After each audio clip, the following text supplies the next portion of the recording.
Now it's 6. 2 shootings in 7 months. One back in October. Then another last month.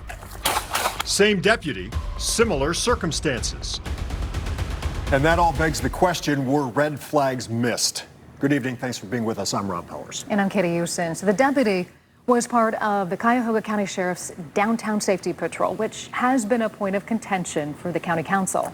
News 5 investigator Tara Morgan teamed up with Mark Puente of the Marshall Project Cleveland to dig into the deputy's background. This scenario may look and sound familiar. A Cuyahoga County deputy chase, crash, and shooting. Drop the gun! Drop the gun! Only this time, a near miss. Shots fired! Shots fired! Put the gun down! May 16th body camera video shows only 6 seconds go by from the time the deputy hops from the cruiser to when he fires his gun 4 times. The deputy says the guy who bolted was reaching. You don't see what the deputy saw in a dark field. Where's the gun at? I got no gun! I don't got no gun! Why were you reaching that? The deputy believes the 19-year-old driver dropped a gun. He begins searching for it himself, and this goes on for most of the rest of the video. Juice, did he have a gun?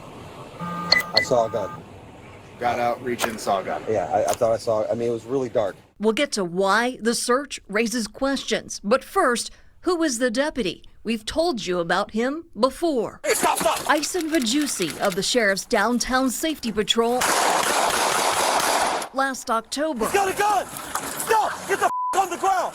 Get the on the ground! Radio, shots fired! Shots fired! Oh God, that wasn't me! I swear!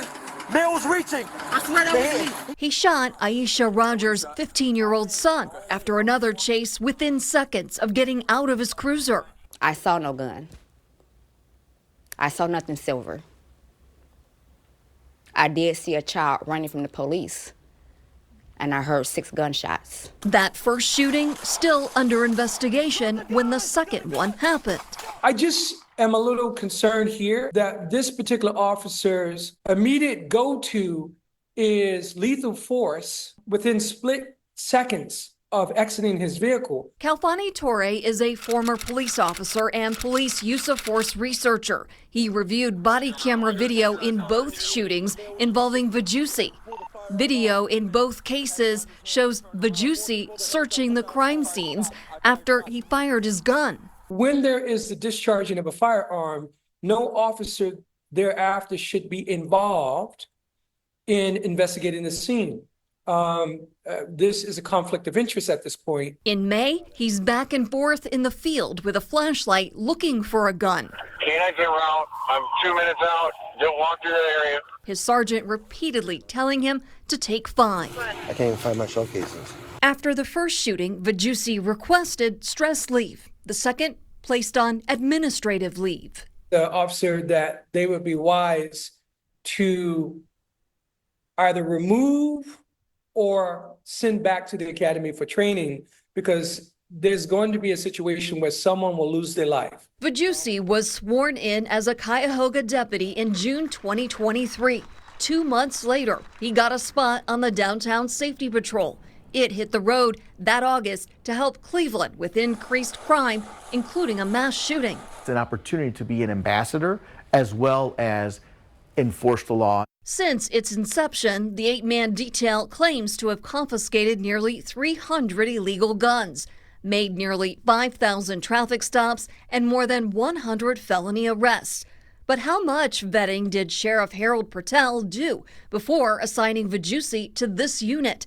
News 5 investigators and the Marshall Project Cleveland dug into his background. In late 2020, Vajusi was a Cleveland police recruit, but police say he resigned after the first week of the academy. Weeks later, Menor Police hired him. Records revealed his first training officer said Vajusi showed major issues with officer safety, that he frequently ignored his training on pat-downs and searches, froze up in stressful situations, and was easily confused or frazzled. It was recommended Vajusi be removed from field training. He resigned the same day. In 2022, Vajusi became an East Cleveland police officer. The records we got from the county did not show his history in East Cleveland or his problems in Mentor.